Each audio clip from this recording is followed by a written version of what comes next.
হবে? একেবারে আনন্দ হবে। এখানে যত জয়েন্টগুলো আছে জয়েন্টগুলো একেবারে ছুটে যাবে, হাতের ব্যথা ঠিক হয়ে যাবে, মন ঠিক হয়ে যাবে, মনের মধ্যে এক শরণাপন্ন ভাব আসবে। তাই বললেন যে বাবাও 12 ক্লাস পাশ করে এইচএস বাংলার থেকে পাশ করে বাবা সকলে মনে করেছিলেন উচ্চ ঘরের সম্ভ্রান্ত পরিবারের ছেলে, নাহলে উকিল হবে, নাহলে ডাক্তার হবে, এত সুন্দর মেধাবান ছেলে, আর না হলে কোনো পুলিশ অফিসার হবে, দেখতে রুষ্টপুষ্ট। আর বাবা কি হলো? হয়ে গেল তোমার উকিল, হয়ে গেল ডাক্তার, হয়ে গেল রুষ্টপুষ্ট। 12 ক্লাস পাশ করে বাবা আমার কি করলো? ছোটবেলার থেকে মনে একটা অনুরাগ। ঠাম্মার কাছে শুনেছিলেন সেই নন্দলালার কথা, যে নন্দলালা সকলের ঘরে ঘরে মাখন মিশ্রি খেতে যায়, আর তাকে দেখার জন্য ব্রজগোপীগণ একেবারে রাত জেগে থাকেন।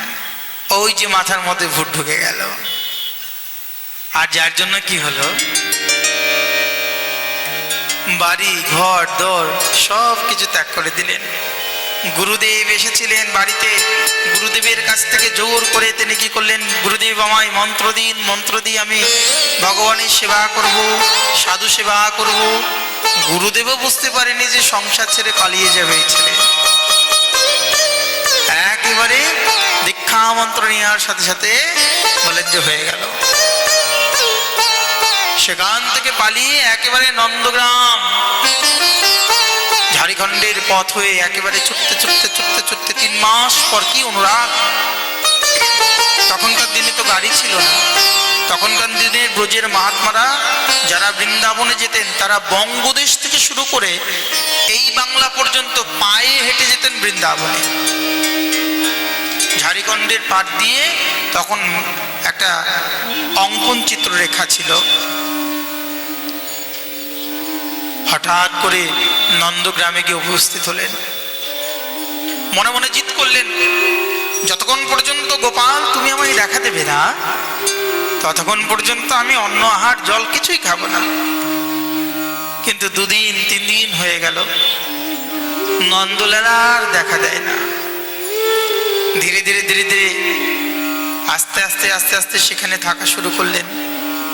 অনেক দিন হলো নন্দলালার জন্য মালা গেঁথেছেন, আর সেখান থেকে বহুদিন ধরে নন্দলালা দেখা দেয় না। মনের মধ্যে একটা অনুরাগ, এতদিন ধরে তোমার এই নন্দগ্রামে আছি, তুমি দেখা দেবে বলে, তুমি যখন দেখাই দেবে না আমি আমার এই প্রাণ আর রাখবো না। অন্ন জল খাওয়া ছেড়ে দিলেন। রাত্রিকালে বাল গোপাল নন্দলালা স্বপ্নাদেশ করলেন যে আরে বাবাজি, আরে বালক তুমি যাও, তুমি এখান থেকে চলে যাও, একেবারে পশ্চিম দিকে ধাবিত হও। সেখানে গিয়ে দেখবি রাধারানীর একেবারে বর্ষানা ধাম। সেখানে গেলে রাধারানী তোমাকে অবশ্যই কৃপা করবে। স্বপ্ন আদেশ পেয়ে একেবারে সেই বালক চলে গেলেন নন্দগ্রাম থেকে একেবারে পশ্চিম দিকে ধাবিত হয়ে বর্ষানা, যেখানে রাধারানীর বাড়ি, বিশ্বভানু রাজার বাড়ি। আর যখন এই গেটে উঠতে না উঠতে প্রচন্ড ক্ষুধা, 3-4 দিন ধরে অনাহার। কিন্তু ভগবান এত দয়াময় কৃপাময়, না খেয়ে আছেন, এই জন্য ভগবানের তো দুঃখ নেই, কিন্তু রাধারানী তো করুণাময়ী। সাথে সাথে রাধারানী কি করলেন? তার সেবককে একেবারে থালায় করে প্রসাদ দিয়ে পুষ্পমালা দিয়ে গেটের সামনে দাঁড় করে রেখেছে। আর গেটের সামনে যখন দাঁড় করে রেখেছেন, আর ফুল বাবা যখন সেখানে গেছেন, যাওয়ার সাথে সাথে বললেন, ফুলের মালা পরিয়ে তাকে সম্বোধন করে বললেন, রাধারানী বলেছেন তোমার, রাধারানী দরবারিতে তুমি যাবে, কিন্তু কতদিন ধরে তুমি খাও না, তাই রাধারানী তোমার জন্য এই প্রসাদ পাঠিয়েছেন। শোনা মাত্রই চোখ দিয়ে জল এসে গেল। আমি এখনো প্রবেশও করলাম না, গেটে ঢুকতে না ঢুকতেই রাধারানী আমার জন্য একেবারে প্রসাদ পাঠিয়ে দিলেন। কি ভাব! একেবারে রাধারানীর সেই উপরে যখন গর্ভ মন্দিরের কাছে প্রবেশ করলেন, শ্রীমতী রাধারানীর দরবারে গিয়ে একেবারে রাধারানীর চরণে লুটিয়ে পড়লেন। হা রাধে, ও করুণাময়ী রাধে, ও কৃপাময়ী রাধে, তোমার মতন কৃপাময়ী, তোমার মতন করুণাময়ী তো এই জগতে হতে পারে না। তুমি আমার মন বুঝে আমাকে এইভাবে তুমি সেবা করছো। আমি এসেছি তোমার ধামে তোমার সেবা করবার জন্য, তা না তুমি উল্টা আমার সেবা করছো। রাধারানীর ওখানে বেশ কিছুদিন ধরে থাকলেন, কিন্তু থাকতে থাকতে ছোটবেলায় যে বাবা মা যে বাঁকে বিহারীর ভক্ত ছিলেন, বাবা মা বাঁকে বিহারীর পরম বৈষ্ণব ছিলেন, বাঁকে বিহারীর পূজারীদের কাছ থেকে দীক্ষা নিয়েছিলেন, তাই তার বাঁকে বিহারী দেখার জন্য মনে বড় স্বাদ হয়ে গেল। বর্ষনাথ থেকে একেবারে বাঁকে বিহারী দর্শনের জন্য ছুটলেন। আর বাঁকে বিহারীর জন্য প্রত্যেক দিন কি করেন, বাঁকে বিহারীর জন্য একেবারে প্রত্যেক জায়গার থেকে সকালবেলা ব্রহ্ম মুহূর্তে গিয়ে যত বাগিচা আছে সমস্ত বাগিচার ফুল একেবারে ভোর মুহূর্তে ধূর্ত চোর, বাবাজি ধূর্ত চোর, একেবারে সমস্ত ফুল চুরি করে বাঁকে বিহারীর জন্য মালা গেঁথে গেঁথে প্রত্যেক দিন বাঁকে বিহারীকে পড়ায়। এখন শেঠজি আর খুঁজে পাচ্ছে না যে কে মালা চুরি করে। হঠাৎ করে চোরকে ধরতে পেরেছেন, আর চোরকে ধরতে পেরে থানায় ডায়েরি করেছেন। পুলিশ তাকে ধরে নিয়ে গেছে, দারোগা। এখন থানার মধ্যে জিজ্ঞাসা করছেন, আরে বাবা, মানুষ জিনিস চুরি করে, মানুষ সোনাদানা চুরি করে, তুই এই ফুল চুরি করতে গেলি কেন? বললে যে আমি কোথায় ফুল চুরি করেছি? বলে বাড়ি পরের বাগানের ফুল না বলে নিয়ে মানে চুর নয়। বলে পরের বাগান? আচ্ছা দারোগা বাবু, তোমায় একটা প্রশ্নের উত্তর দেবে। আমার এই প্রশ্নের উত্তর যদি তুমি ঠিক ঠিক দাও, তাহলে আমি নিজেকে চোর বলে আমি মনে করব। বল বাবা, বল তুই কি বলতে চাস? বললেন যে এই বৃন্দাবনটা কার? বলে বাঁকে বিহারী, ভগবানের। এটা কার দাম? বলে ভগবানের দাম, রাধা গোবিন্দের। বললেন যে এই বৃন্দাবনের সমস্ত ফুল বাগিচা তাহলে কার? বলে বাঁকে বিহারীর। তাহলে বাঁকে বিহারীর ফুল যদি তুলে বাঁকে বিহারীর জন্য আমি যদি মালা গাঁথি, তাহলে আমি চোর হলাম কি করে? দারোগা বাবু বললেন যে বাবা, তোর সাথে আমি আর বেশিক্ষণ কথা বললে বোধহয় আমার মাথা খারাপ হয়ে যাবে। শেষে আমোদ তোর মতন কাপড় চোপড়, এই আমার কাপড় চোপড় খুললে বাবাজি হয়ে যাব। বাবা, আমার বাল বাচ্চা আছে, তুই চলে যা। শেঠজি তখন থেকে বললেন যে এই চোর বাবাকে আর আটকানো যাবে না। লাস্টে শেষে এসে কি করলেন, শেঠজি দণ্ডবোধ খেয়ে বললেন, বাবা তোর যত ফুল লাগে বাগিচার সব ফুল তোর বাঁকে বিহারীর চা। নিতাই গৌর। সেই থেকে বাঁকে বিহারীর জন্য নাম হয়ে গেল ফুলচোর বাবা। কি নাম হলো? ফুলচোর বাবা। বাবা তখন থেকে মাঝে মাঝে ওই বৃন্দাবনে, নিকুঞ্জ বনে, নিধু বনে তার সকলের কাছে শুনেছে এখানে রাধারানী নিত্য রাস করেন। তাই বাবা কোনো মতে একটা দিব্য ঝাড়ু জোগাড় করে বাবা সেখানে রোজ ঝাড়ু সেবা করেন। আর সারাদিন ওখানে পড়ে থাকেন, জপ করেন, তপ করেন, বাবা সেখানে ভজন করেন। যেন দিব্য বাবার ওই সেবা যেন রাধারানীর কাছে একেবারে প্রিয় হয়ে গেছে। একদিন রাধারানী রাত্রি রাসলীলা করতে করতে নুপুরের একটা বলয় খুলে পড়ে গেছে। এই বলয় আর খুঁজে পাচ্ছে না। এমন সময় ললিতার কাছে বলছে, ললিতা, ওই যে ফুলসখী আছে না, ফুলসখী প্রত্যেক দিন আমাদের কুঞ্জ ঝাড়ু দেয়, ওই ফুলসখীর কাছে গিয়ে জিজ্ঞাসা কর না যে ফুলসখী নিশ্চয়ই আমার কানে, আমার পায়ে নুপুরের একটা দুল পড়ে গেছে, এই জন্য আমার দুলটা কেমন জানি রুনুঝুনু করে কম বাজছে। ললিতা বলছে, কোথায় ফুলসখী? ওখানে তো পাগলা। বলে, আরে না, ও পাগলা বাবা নয়, ও আমার কুঞ্জের সখী, ফুলসখী। অর্থাৎ রাধারানী তাকে নিজের কুঞ্জের সখী বলেই ঘোষণা করেছেন। প্রেমসে বলো। এই জন্য বৃন্দাবনে কেউ যদি গিয়ে ঝাড়ু সেবা করেন, তাহলে আপনাদের কি প্রেস্টিজ হবে? মান সম্মান ডুবে যাবে। বৃন্দাবনে গিয়ে যদি একবার কুঞ্জে গড়াগড়ি করেন, গোবর্ধন তটে গড়াগড়ি করেন, তাহলে কি দামি শাড়ির ভাঁজ নষ্ট হয়ে যাবে? শাস্ত্রে বলেছেন যে ধামে বা ঠাকুরের বিগ্রহ সেবার সামনে কেউ যদি প্রণাম করে, দণ্ডবোধ করে, গড়াগড়ি করে, তাহলে ওই যে শরীরে অঙ্গে যে ধুলি লাগবে, এক একটা ধুলি তার কি হবে, যে একেবারে কয়েক কোটি কল্প তিনি বৃন্দাবনে একেবারে গোবিন্দ সেবা লাভ করবেন। প্রেমসে বলো। এই জন্য ঠাকুরের সামনে গড়াগড়ি করলে, ঠাকুরের সামনে বাঁকি বিহারিতে ব্রজধামে ধুলিতে গড়াগড়ি করলে কি হয়, যে সেই যে ধুলি অঙ্গে যতদিন যে কটা ধুলি লাগবে তত কল্প পর্যন্ত তুমি ব্রজবাস একেবারে বৈকুণ্ঠে বাস করবে। প্রেমসে বলো। তাহলে আমরা চিন্তা করি আমাদের বেনারসি শাড়ি ভাঁজ হয়ে যাবে, প্রণাম করতে গেলেও দাঁড়িয়ে দাঁড়িয়ে করি, আহা ঠাকুর ক্ষমা করো, তোমার বৃন্দাবনে আসছি, আমার পরিবারটাকে ভালো রেখো।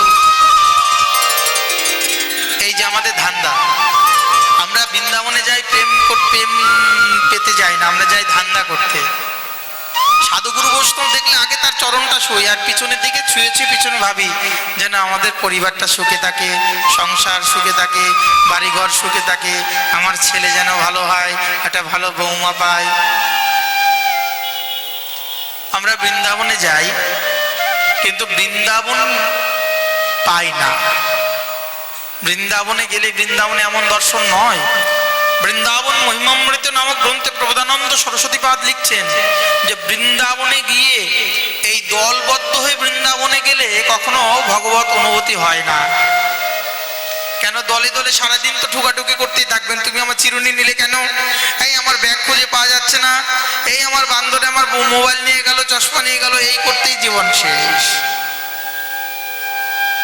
বৃন্দাবন দর্শন একেবারে হয়ে গেল। কেন? 10 জন একসাথে থাকলেই মায়েরা একেবারে শুরু করে দেয় লঙ্কা কাণ্ড।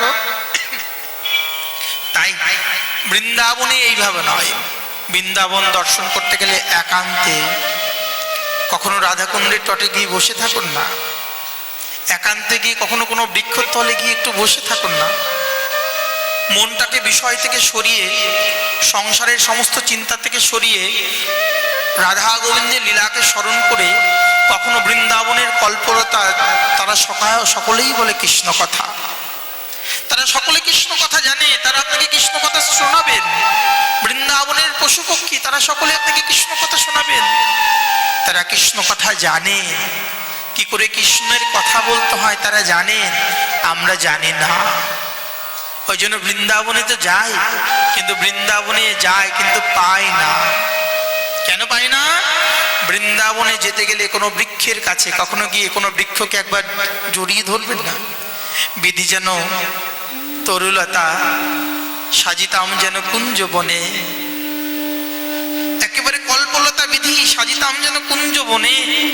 আর উদ্ধব বলছেন সাজিতাম যেন ব্রজগোপীর নূপুরের চরণের আভরণে, একেবারে নূপুরের আভরণে লতা পাতা হয়ে। বলছেন উদ্ধব বলছেন যে আমি লতা পাতা হয়ে হে রাধে যখন তোমার কুঞ্জের মধ্যে, একেবারে তোমার কুঞ্জের মধ্যে আগিয়ে যাব, তখন তুমি তোমার চরণ দ্বারা আমাকে, আমার এই কোমল লতাকে তুমি পদদলিত করে দিও।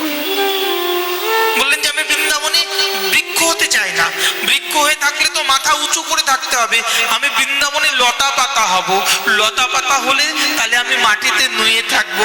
আর তোমার ব্রজগোপীগণ আর তোমার রাধারানী, হে রাধে তুমি যখন আসবে, তোমার শ্যাম সুন্দর যখন আসবে আর আমার উপর দিয়ে একেবারে পায়ে দিয়ে পদদলিত করবে, তখন আমার জীবন একেবারে ধন্যাতি ধন্য হয়ে যাবে। প্রেমসে বলো রাধে রাধে। একে বলে ভাব। এই সকল ভাব যখন হৃদয়ের মধ্যে আসে তখন বিষয়ের চিন্তা থাকে না, তখন বিষয়ের এই চাল ডাল আটা ময়দা নুন জিরা লবণ এ সকলের চিন্তা থাকে না। এই জগতের মধ্যে যারা একবার ডুবে যায় তখন তাদের এই সংসারের কাছে তখন কি হয়, সংসারে থেকেও তিনি সংসারে থাকেন না। এই যে প্রেম, এই জন্য বৃন্দাবনের মহিমামৃতে বলছেন যে আমাকে বৃন্দাবনের একটা বেশ্যা পতিতা করেও জন্ম দাও, বৃন্দাবনে গিয়ে যদি পতিতা হয়ে যদি বৃন্দাবনের ধামে পড়ে থাকতে পারি তাও আমার জীবন ধন্যাতি ধন্য।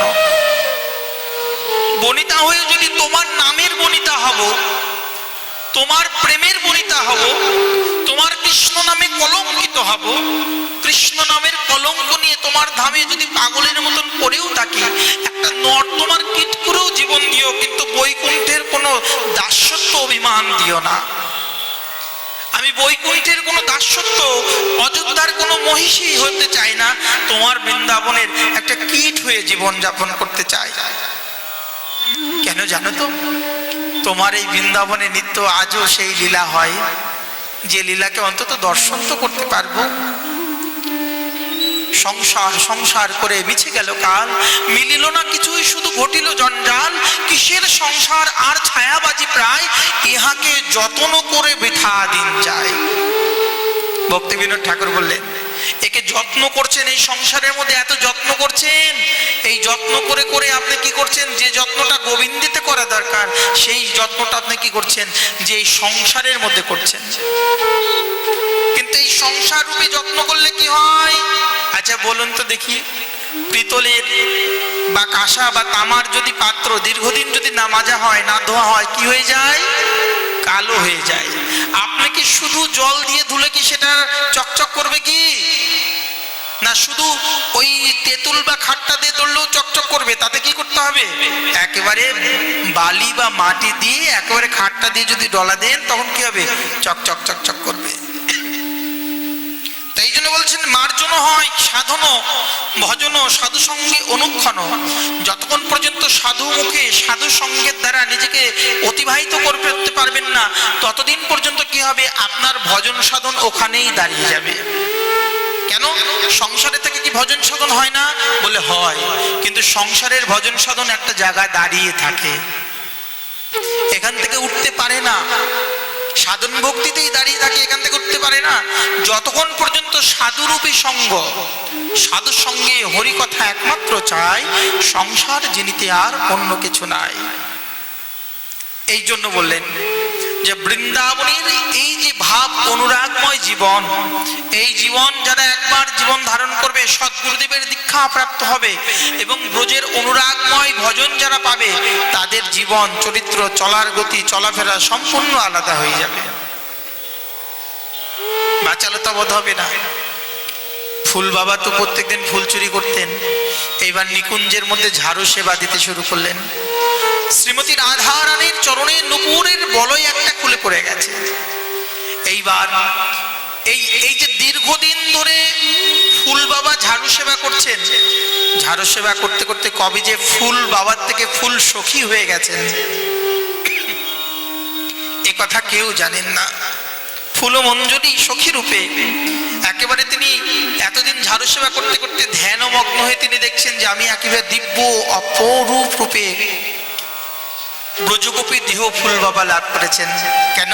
রাধারানী তাকে করুণা করে নিধুবনে নিকুঞ্জবনে ঝাড়ু সেবা করেছেন, এই জন্য তাকে এই সেবাতে দিয়েছেন। মহাজনগণ বললেন, আপনার বাড়িটা যতদিন পর্যন্ত বৃন্দাবন মনে না করবেন, একটা সত্যি কথা বলেন তো, কেউ যদি বলে যে ওটা আপনার বাড়ি নয়, ওটা গোপালের বাড়ি, ওটা গোবিন্দের বাড়ি, আপনার মান সম্মান কি নষ্ট হবে? হ্যাঁ, কেউ যদি আপনার নাম না ধরে, পতির নাম না ধরে যদি বলে গোপালের মা, আপনার কি সম্মান নষ্ট হবে না আরো বেশি আনন্দ হবে? কোনটা? হ্যাঁ, কেউ যদি বলে ওটা গোপাল বাড়ি, ঠাকুর